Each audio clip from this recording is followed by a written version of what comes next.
ಎಲ್ಲರಿಗೂ ನಮಸ್ಕಾರ. ಕನ್ನಡತಿ ಗೃಹಿಣಿ ಕೈರುಚಿಗೆ ಸ್ವಾಗತ. ಎಲ್ಲರೂ ಹೇಗಿದ್ದೀರಾ? ಎಲ್ಲರೂ ಚೆನ್ನಾಗಿದ್ದೀರಿ ಎಂದು ತಿಳಿದಿದ್ದೇನೆ. ನಾನೀಗ ಡ್ರೈ ಫ್ರೂಟ್ಸ್ ಲಡ್ಡುನ ಮಾಡ್ತಾಯಿದ್ದೀನಿ. ಅದಕ್ಕೆ ಬಾದಾಮಿ ತೊಗೊಂಡಿದ್ದೀನಿ, ಒಂದು 200 ಗ್ರಾಮ್ ಬಾದಾಮಿ ತೊಗೊಂಡಿದ್ದೀನಿ. ಈಗ ಅದನ್ನ ನಾನು ಹುರ್ಕೋತೀನಿ. ಬಾದಾಮಿ ಒಂದು 200 ಗ್ರಾಮ್ ಹಾಕಿದ್ದೀನಿ. ಸ್ಟವ್ ಹಚ್ಚಿ ಬಾಣಲೆ ಇಟ್ಟು ಡ್ರೈ ಫ್ರೂಟ್ಸ್ ಲಡ್ಡು ಮಾಡ್ತೀನಿ. ನಾನೀಗ ಡ್ರೈ ಫ್ರೂಟ್ಸ್ ಉಂಡೆ ಮಾಡೋದಕ್ಕೆ ಬಾದಾಮಿನ ಹುರ್ಕೋತೀನಿ. ಮೀಡಿಯಮ್ ಫ್ಲೇಮ್ನಲ್ಲಿ ಇಟ್ಕೊಂಡು ಸ್ಟವನ್ನು ನಾನು ಹುರ್ಕೋತಾ ಇದ್ದೀನಿ.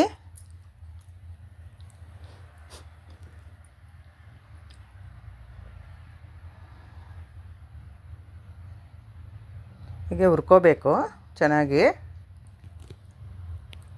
ರಕ್ತದ ಹೀನತೆ, ಕಬ್ಬಿಣದ ಕೊರತೆ, ಐರನ್ ಕೊರತೆ ಇರೋರು ಈ ಥರ ಡ್ರೈ ಫ್ರೂಟ್ಸ್ಗಳ ಉಂಡೆನ ಮಾಡಿ ತಿನ್ನೋದ್ರಿಂದ, ಅವ್ರಿಗೆ ದಿನ ಒಂದೊಂದು ತಿನ್ನೋದ್ರಿಂದ ಅದೆಲ್ಲ ಹೋಗುತ್ತೆ. ಇದರಲ್ಲಿ ಐರನ್ನು, ಕ್ಯಾಲ್ಶಿಯಮ್ಮು ಎಲ್ಲ ತುಂಬಾ ಇರುತ್ತೆ. ಬಲಹೀನತೆ ಇರೋರು ಅಷ್ಟೇ ಈ ಥರದ್ದನ್ನು ಉಂಡೆಗಳನ್ನ ಮಾಡಿಕೊಂಡು ತಿನ್ಬೋದು. ರಕ್ತದ ಹೀನತೆ, ಬಲಹೀನತೆ ಇರೋರು ಡ್ರೈ ಫ್ರೂಟ್ಸ್ ಉಂಡೆಗಳನ್ನು ಮಾಡಿ ತಿನ್ನೋದ್ರಿಂದ ಒಳ್ಳೆಯದವ್ರಿಗೆ.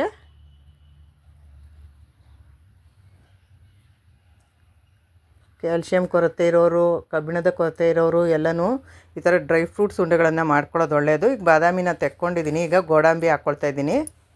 ಒಂದು 150 ಗ್ರಾಮ್ ಗೋಡಂಬಿ ತೊಗೊಂಡಿದ್ದೀನಿ. ಈಗ ಅದನ್ನ ಹುರ್ಕೊಳ್ತೀನಿ ಮೀಡಿಯಮ್ ಫ್ಲೇಮ್ನಲ್ಲಿಟ್ಟು ನಾನು.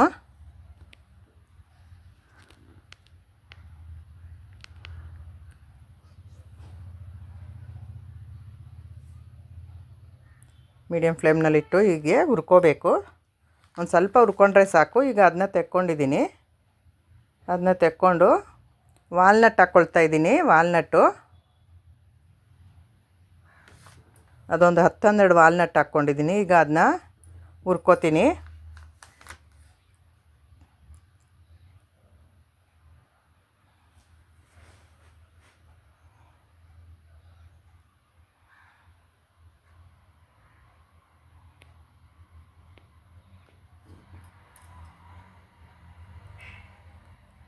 ಕೈ ಆಡಿಸ್ಕೊಂಡು ಹುರ್ಕೋತಾ ಇರಬೇಕು, ಇಲ್ಲಾಂದರೆ ಸಿಯುತ್ತೆ ಅದು.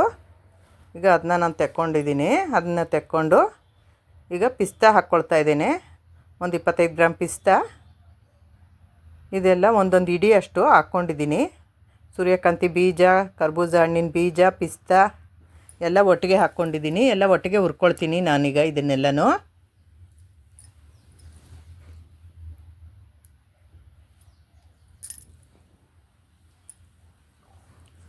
ಕೈ ಬಿಡದೆ ಹುರ್ಕೋತಾ ಇರಬೇಕು, ಇಲ್ಲಾಂದರೆ ತಳ ಹತ್ತಿಬಿಡುತ್ತೆ ಸೀಡ್ಸು. ಲೋ ಫ್ಲೇಮಲ್ಲಿ ಇಟ್ಕೊಂಡು ಹುರ್ಕೋತಾ ಇದ್ದೀನಿ. ಈಗ ಮನೆಯಲ್ಲಿ ಮಕ್ಕಳೆಲ್ಲ ಇರ್ತಾರಲ್ವ, ಬೇಸಿಗೆನಲ್ಲಿ ರಜದಲ್ಲಿ ಅವರು ಏನಾದರೂ ತಿನ್ನೋದಕ್ಕೆ ಕೇಳ್ತಾ ಇರ್ತಾರೆ. ಸ್ನ್ಯಾಕ್ಸು, ಚಾಕ್ಲೇಟು, ಐಸ್ ಕ್ರೀಮು ಅದೆಲ್ಲನೂ ಈ ಥರ ಅದ್ರ ಬದಲು ಈ ಥರ ಉಂಡೆಗಳನ್ನ ನಾವು ಮಾಡಿಟ್ಕೊಂಡು ಅವ್ರಿಗೆ ಕೊಟ್ಟರೆ ತಿಂತಾರೆ. ಹಾಗೆ ಬಾದಾಮಿ, ಗೋಡಂಬಿ ಎಲ್ಲ ಕೊಟ್ಟರೆ ಅವ್ರು ತಿನ್ನೋದಿಲ್ಲ. ಡ್ರೈ ಫ್ರೂಟ್ಸು, ಸೀಡ್ಸು ಮಕ್ಕಳು. ಇದು ಅವ್ರಿಗೆ ತುಂಬಾ ಶಕ್ತಿ ಬರುವಂತಹ ಡ್ರೈ ಫ್ರೂಟ್ಸ್ಗಳಿವು. ಇವನ್ನೆಲ್ಲ ಈ ಥರನೇ ನಾವು ಅವ್ರಿಗೆ ಉಂಡೆಗಳನ್ನ ಮಾಡಿ ಕೊಡಬಹುದು. ಈಗ ಅದನ್ನೆಲ್ಲ ತೆಕ್ಕೊಂಡು ನಾನು ಕುಂಬಳಕಾಯಿ ಬೀಜ ಹಾಕ್ಕೊಂಡಿದ್ದೀನಿ, ಪಂಪ್ಕಿನ್ ಸೀಡ್ಸ್ ಹಾಕ್ಕೊಂಡು ಈಗ ಅದನ್ನ ಹುರ್ಕೋತಾ ಇದ್ದೀನಿ.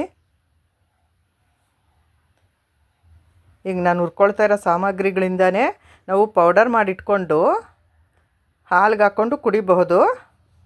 ಬಾದಾಮ್ ಡ್ರಿಂಕ್ ಪೌಡರ್ ಅಂತ ಹೇಳಿಬಿಟ್ಟು ಮಾಡ್ಕೋಬಹುದು. ನಾನು ಇದನ್ನ ಉಂಡೆಗಳು ಮಾಡ್ತೀವಿ. ಇದನ್ನು ಡೈಲಿ ಒಂದೊಂದು ತಿಂದರೆ ಒಳ್ಳೆಯದು. ಇಲ್ಲಾಂತಂದರೆ ನಾವು ಇದನ್ನೇ ಪೌಡರ್ ಮಾಡಿ ಇಟ್ಕೊಂಡು ಇದನ್ನು ಹಾಲ್ಗೆ ಹಾಕ್ಕೊಂಡು, ಒಂದು ಗ್ಲಾಸ್ ಹಾಲ್ಗೆ ಹಾಕ್ಕೊಂಡು ಒಂದೊಂದು ಸ್ಪೂನ್ ಹಾಕಿ ಮಿಕ್ಸ್ ಮಾಡಿಕೊಂಡು ಒಂದು ಸ್ವಲ್ಪ ಸಕ್ಕರೆ ಹಾಕ್ಕೊಂಡು ನಾವು ಸಕ್ಕರೆನೋ ಬೆಲ್ಲನೋ ಕುಡಿಬಹುದು. ಈಗ ಅದನ್ನೆಲ್ಲ ತೆಕ್ಕೊಂಡು ಅಗಸೆ ಬೀಜನ ಹುರ್ಕೋತಾ ಇದ್ದೀನಿ. ಈಗ ಕೈ ಬಿಡದೆ ಅಗಸೆ ಬೀಜ ಇದು ಚಟಪಟ ಅಂತ ಸಿಡಿತಾ ಇರುತ್ತೆ, ಇದು ಸೌಂಡ್ ಬರ್ತಾ ಇರುತ್ತೆ. ಅಷ್ಟಾದರೆ ನಮಗೆ ಹುರಿದಂಗಾಯಿತು.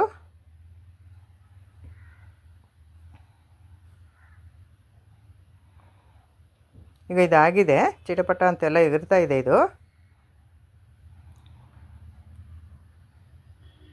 ಅದನ್ನೆಲ್ಲ ನಾನು ತೆಕ್ಕೊಂಡಿದ್ದೀನಿ. ಎಲ್ಲ ಹುರಿದಿದ್ದಾಯಿತು ಡ್ರೈ ಫ್ರೂಟ್ಸ್ ಎಲ್ಲನೂ. ಈಗ ಒಂದು 10 ಅಂಜೂರ ತೊಗೊಂಡಿದ್ದೀನಿ, ಒಂದು 20 ಖರ್ಜೂರ ತೊಗೊಂಡಿದ್ದೀನಿ, ಹಸಿ ಖರ್ಜೂರ. ಅದನ್ನೆಲ್ಲನೂ ಬೀಜ ಎಲ್ಲ ತೆಗೆದು ಪೀಸ್ ಮಾಡಿ ಇಟ್ಕೊಂಡಿದ್ದೀನಿ. ಈಗ ಇದನ್ನ ನಾನು ಮಿಕ್ಸಿ ಮಾಡ್ತೀನಿ. ನಾನು ಇದಕ್ಕೆ ಬೆಲ್ಲ ಏನೂ ಸೇರಿಸ್ತಾ ಇಲ್ಲ, ಇದರಿಂದನೇ ನಾನು ಉಂಡೆ ಕಟ್ತೀನಿ. ಇದು ಇಷ್ಟೇ ಸ್ವೀಟ್ ಸಾಕಾಗುತ್ತೆ ಅದಕ್ಕೆ. ಈಗ ಇದನ್ನ ನಾನು ಸಣ್ಣ ಒಂದು ಮಿಕ್ಸಿ ಜಾರ್ಗೆ ಹಾಕ್ಕೊಂಡು ಇದನ್ನೆಲ್ಲ ನಾನು ಮಿಕ್ಸಿ ಮಾಡ್ಕೊಳ್ತೀನಿ. ಈಗ ಅದು ಮಿಕ್ಸಿ ಮಾಡಿದ್ದಾಯಿತು. ಈಗ ಹುರಿದಿಟ್ಕೊಂಡಿದ್ನಲ್ಲ ಡ್ರೈ ಫ್ರೂಟ್ಸ್ಗಳು, ಅದನ್ನೆಲ್ಲನೂ ನಾನು ಒಂದೊಂದೇ ಮಿಕ್ಸಿಗೆ ಹಾಕ್ಕೊಂಡು ಮಿಕ್ಸಿ ಮಾಡ್ಕೊಂಡು ಬರ್ತೀನಿ. ಎಲ್ಲನೂ ಮಿಕ್ಸಿ ಮಾಡಿ ಆಮೇಲೆ ಉಂಡೆ ಮಾಡ್ಕೊಳ್ತೀನಿ. ಡ್ರೈ ಫ್ರೂಟ್ಸ್ ಲಡ್ಡು ಈಗ ಇದು ಮಾಡೋದು ನಾನು. ಡ್ರೈ ಫ್ರೂಟ್ಸ್ ಲಡ್ಡು ಅಂತೇಳಿ ಮಕ್ಕಳಿಗೆ ಇದನ್ನ ಕೊಟ್ಟರೆ ಡೈಲಿ ಒಂದೊಂದು, ಮತ್ತು ವಯಸ್ಸಾದವ್ರಿಗೆ ಇದನ್ನು ಕೊಟ್ಟರೆ ಅವ್ರಿಗೆ ತುಂಬಾ ಶಕ್ತಿ ಬರುತ್ತೆ. ಮೊಣಕಾಲು ನೋವು ಇರೋರ್ಗು ಈ ಥರದ್ದು ಮಾಡಿಕೊಟ್ರೆ ಸೊಂಟ ನೋವು ಅವ್ರಿಗೆಲ್ಲನೂ ಅದೆಲ್ಲ ಕಡಿಮೆ ಆಗುತ್ತೆ, ದಿನಪತಿಯಲ್ಲಿ ಕಡಿಮೆ ಆಗುತ್ತೆ. ಈಗ ಬಾದಾಮಿನ ಮಿಕ್ಸಿ ಮಾಡ್ಕೊಳ್ತೀನಿ. ಬಾದಾಮಿ ಮಿಕ್ಸಿ ಮಾಡಿ ತಗೊಂಡಿದ್ದೀನಿ. ಈಗ ಅದನ್ನ ಎಲ್ಲ ಬಾಣಲೆಗೆ ಹಾಕ್ಕೊಳ್ತೀನಿ.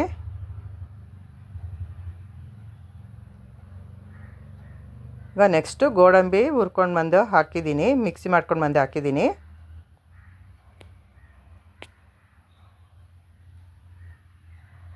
ಅದನ್ನೆಲ್ಲ ಬಗ್ಗಿಸ್ತಾ ಇದ್ದೀನಿ. ಈಗ ಗೋಡಂಬಿ ಹಾಕ್ಕೊಳ್ತಿದ್ದೀನಿ, ಅದನ್ನ ಮಿಕ್ಸಿ ಮಾಡ್ಕೊಳ್ತೀನಿ. ಬಾದಾಮಿ ಆಗಿದೆ, ಈಗ ಗೋಡಂಬಿ ಆಯಿತು, ಅದನ್ನ ಹಾಕಿದ್ದೀನಿ. ಈಗ ನೆಕ್ಸ್ಟು ಇನ್ನಿರೋ ಸೀಡ್ಸ್ಗಳನ್ನೆಲ್ಲ ಹಾಕ್ಕೊಳ್ತೀನಿ. ಈಗ ವಾಲ್ನಟ್ ಹಾಕ್ಕೊಂಡಿದ್ದೀನಿ, ಏಲಕ್ಕಿ ಒಂದು 4 ಬಿಡಿಸಿಟ್ಕೊಂಡಿರೋದು ಅದು ಅದ್ರ ಜೊತೆನೇ ಮಿಕ್ಸಿ ಮಾಡ್ಕೊಳ್ತೀನಿ.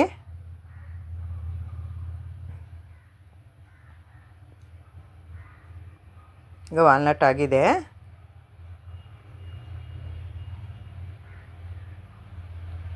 ಈಗ ಈ ಸೀಡ್ಸ್ನೆಲ್ಲನೂ ಹಾಕ್ಕೊಳ್ತೀನಿ ಮಿಕ್ಸಿಗೆ. ಅದು ವಾಲ್ನಟ್ಟು ಆ ಥರ ಆಗಿಬಿಟ್ಟಿದೆ, ಅದು ಎಣ್ಣೆ ಬಿಟ್ಕೊಂಡಿದೆ ಚೆನ್ನಾಗಿ. ಅದನ್ನ ಸ್ಪೂನಿಂದ ಎಲ್ಲ ತೆಗೆದು ಹಾಕ್ತಾಯಿದ್ದೀನಿ ನಾನು. ಎಲ್ಲ ಮಿಕ್ಸಿ ಮಾಡಿದ್ದಾಗಿದೆ. ಅದಕ್ಕೆ ನಾನು ಒಂದು ಬಾಣಲೆ ಇಟ್ಕೊಂಡಿದ್ದೀನಿ, ದಪ್ಪ ತಳ ಇರೋವಂಥ ಬಾಣಲೆ ಇದು. ನಾನ್ ಸ್ಟಿಕ್ ಥರನೇ ಇದೆ ಈ ಬಾಣಲೆ. ಸ್ಟವ್ ಹಚ್ಚಿ ಬಾಣಲೆ ಇಟ್ಟಿದ್ದೀನಿ. ಅದಕ್ಕೊಂದು 4 ಸ್ಪೂನು ತುಪ್ಪ ಹಾಕ್ಕೊಳ್ತಾಯಿದ್ದೀನಿ, ಕರಗಿಸಿ ಇಟ್ಕೊಂಡಿರೋಂಥ ತುಪ್ಪ ಹಾಕ್ಕೊಳ್ತಾಯಿದ್ದೀನಿ. ತುಪ್ಪ ಒಂಚೂರು ಬಿಸಿ ಆಗಬೇಕು. ಅದಕ್ಕೆ ನಾನು ಅಂಜೂರನು ಮತ್ತು ಖರ್ಜೂರನ, ಹಸಿ ಖರ್ಜೂರ ಮಿಕ್ಸಿ ಮಾಡಿರೋದನ್ನು ಹಾಕ್ಕೊಳ್ತಾ ಇದ್ದೀನಿ. ಈಗ ಇದು ಸ್ವಲ್ಪ ಮೆತ್ತಗಾಗಬೇಕು. ಇದು ಮೆತ್ತಗಾಗಿ ಸ್ವಲ್ಪ ಕರಗದ ಮೇಲೆ ನಾನು ಇದಕ್ಕೆ ಡ್ರೈ ಫ್ರೂಟ್ಸಿನ ಮಿಕ್ಸಿ ಮಾಡಿರೋದನ್ನೆಲ್ಲನೂ ಪೌಡರ್ನ ನಾನು ಇದರಲ್ಲಿ ಹಾಕ್ಕೊಳ್ತೇನೆ. ಇದು ಆಗಬೇಕು ಒಂದು ಸ್ವಲ್ಪ.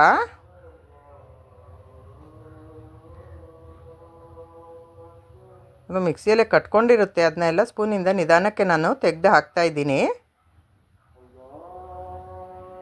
ನಮಗೆ ಇಷ್ಟ ಆದರೆ ಸ್ವೀಟು ಸಾಕು, ಆ ಪೌಡರ್ಗೆ ನಾವು ಸ್ವಲ್ಪ ಕಡಿಮೆ ಸ್ವೀಟ್ ಉಪಯೋಗಿಸೋದು. ಹಾಗಾಗಿ ನಾನು ಅದಕ್ಕೆ ಎಷ್ಟು ಬೇಕೋ ಅಷ್ಟು ಖರ್ಜೂರನ ಹಾಕ್ಕೊಂಡಿದ್ದೀನಿ. ನೀವು ಇನ್ನೂ ಜಾಸ್ತಿ ಸ್ವೀಟ್ ಬೇಕು ಅನ್ನೋರು ಇನ್ನೂ ಒಂದು 8-10 ಖರ್ಜೂರನ ನೀವು ಹಾಕಿ ಮಿಕ್ಸಿ ಮಾಡಿ ಇದ್ರ ಜೊತೆ ಸೇರಿಸ್ಕೋಬಹುದು. ಈಗ ಅದನ್ನ ನಾವು ತಿರುಕೋಬೇಕದು, ಆ ಥರ ಎಲ್ಲ ಬಿಡಿಸ್ಕೋಬೇಕಲ್ಲ. ಅದು ಮುದ್ದೆ ಆಗಿರುತ್ತೆ, ಬೆಲ್ಲದ ಮುದ್ದೆ ಥರ ಎಲ್ಲ ಗಂಟು ಕಟ್ಟಿರುತ್ತೆ. ಆ ಗಂಟೆಲ್ಲ ಒಡ್ಕೊಂಡು ನಾವು ಮಿಕ್ಸಿ ಥರ ಮಿಕ್ಸ್ ಮಾಡ್ಕೋಬೇಕು. ಅದನ್ನೆಲ್ಲನೂ ಬಿಡಿಸಿ ಅದು ಬಿಸಿಗೆ ಎಲ್ಲ ಕರಗುತ್ತೆ. ಆಗ ಪೌಡರ್ನ ಹಾಕ್ಕೊಳ್ತೀನಿ ನಾನು.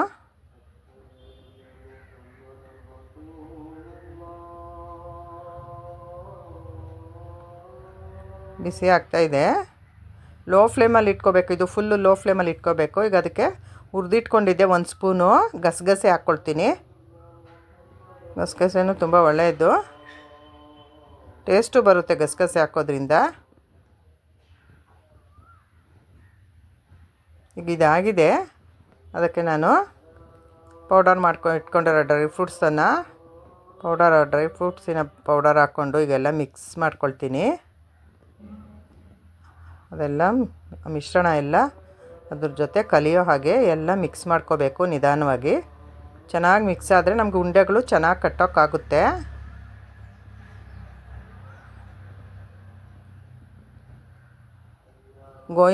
ಗ್ಲೋಯಿಂಗ್ ಸ್ಕಿನ್ನು ಬರುತ್ತೆ ಇದರಿಂದ. ಈ ಥರ ಎಲ್ಲ ಡ್ರೈ ಫ್ರೂಟ್ಸ್ಗಳ ಉಂಡೆಗಳು ಮಾಡಿಕೊಂಡು ಉಪಯೋಗಿಸೋದ್ರಿಂದ ರಕ್ತಹೀನತೆ, ಬಲಹೀನತೆ, ಕ್ಯಾಲ್ಶಿಯಂ ಕೊರತೆ, ಕಬ್ಬಿಣದ ಕೊರತೆ ಎಲ್ಲದಕ್ಕೂ ಒಳ್ಳೆಯದಿದು. ಅವನ್ನೆಲ್ಲ ಓಡಿಸ್ಬಿಡುತ್ತೆ ಈ ಉಂಡೆಗಳು ತಿನ್ನೋದ್ರಿಂದ.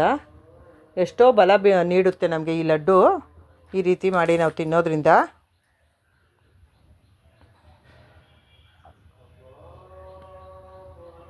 ಈಗ ಅದನ್ನೆಲ್ಲ ಮಿಕ್ಸ್ ಮಾಡಿಕೊಂಡು ನಾನು ಕೈಯಿಂದ ಉಂಡೆಗಳನ್ನ ಕಟ್ತಾಯಿದ್ದೀನಿ.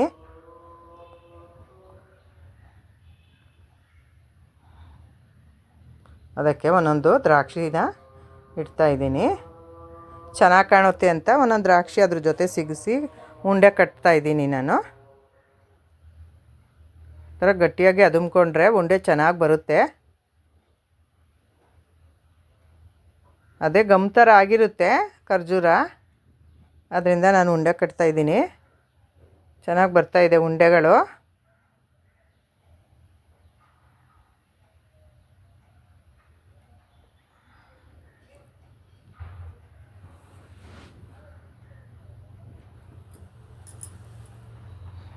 ಮರೆಯದೆ subscribe, like, share and comment ಮಾಡಿ. ಬೆಲ್ ಬಟನ್ ಪ್ರೆಸ್ ಮಾಡಿ, ನೋಟಿಫಿಕೇಷನ್ ಬರುತ್ತೆ. ಆಗ ಎಲ್ಲ ವೀಡಿಯೋಗಳು ಮೊದಲಿಗೆ ಬರುತ್ತೆ, ನೀವು ನೋಡಬಹುದು. ಆಗ ಹೀಗೆ ಸಪೋರ್ಟ್ ಮಾಡ್ತಾಯಿರಿ.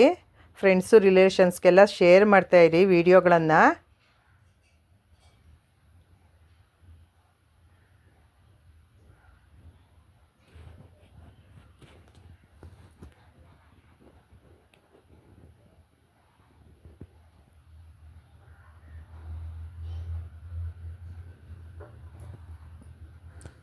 ಎಲ್ಲ ಉಂಡೆಗಳಿಗೂ ನಾನು ಎಲ್ಲ ಲಡ್ಡುಗಳಿಗೂ ಒಂದೊಂದು ಒಣ ದ್ರಾಕ್ಷಿಯನ್ನು ನಾನು ಇಟ್ಕೊಂಡು ಕಟ್ತಾಯಿದ್ದೀನಿ.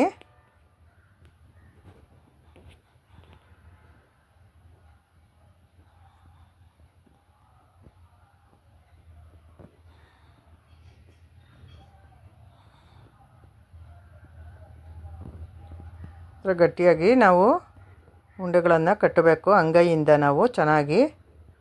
ಇಲ್ಲಾಂದರೆ ಅದು ಪುಡಿ ಆಗುತ್ತೆ. ಚೆನ್ನಾಗಿ ಇಸುಕಿ ನಾವು ಅದನ್ನು ಪುಡಿನ ಕಟ್ಕೋಬೇಕು ಉಂಡೆಗಳನ್ನು.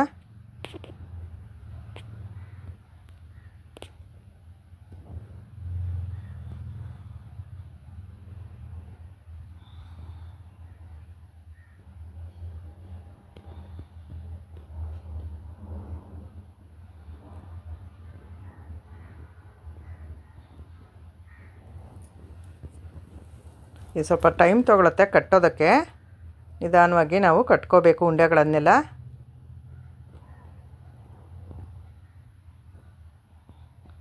ಚೆನ್ನಾಗಿ ಕಟ್ಕೋಬೇಕು ಉಂಡೆಗಳನ್ನು. ಅಂಗೈಯಿಂದ ನಾವು ಅದುಮ್ಕೋಬೇಕು. ಚೆನ್ನಾಗಿ ಅದ್ಮಿ ಕಟ್ಟಬೇಕಾಗುತ್ತೆ ಉಂಡೆಗಳನ್ನು.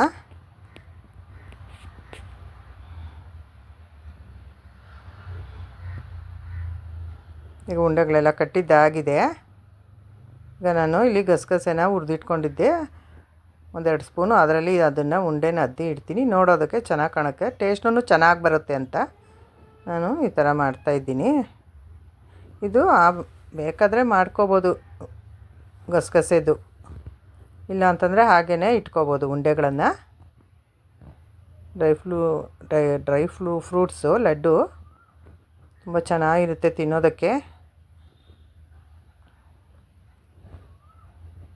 ನಾನು ಗಸಗಸೆನಲ್ಲಿ ಎಲ್ಲ ಉಂಡೆನೂ ಅದಕ್ಕೂ ನಾನು ಗಸಗಸೆನ ಸವರಿ ಇಡ್ತಾಯಿದ್ದೀನಿ.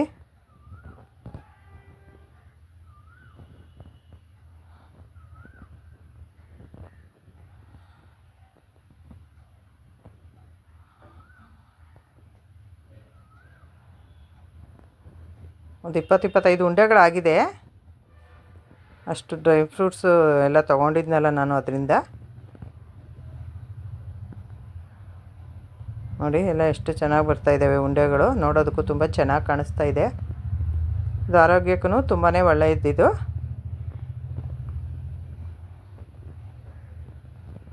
ನೋಡಿ ಎಷ್ಟು ಚೆನ್ನಾಗಿ ಬರ್ತಾಯಿದೆ ಉಂಡೆಗಳೆಲ್ಲ ಆಯಿತು ಕಟ್ಟಿದ್ದು.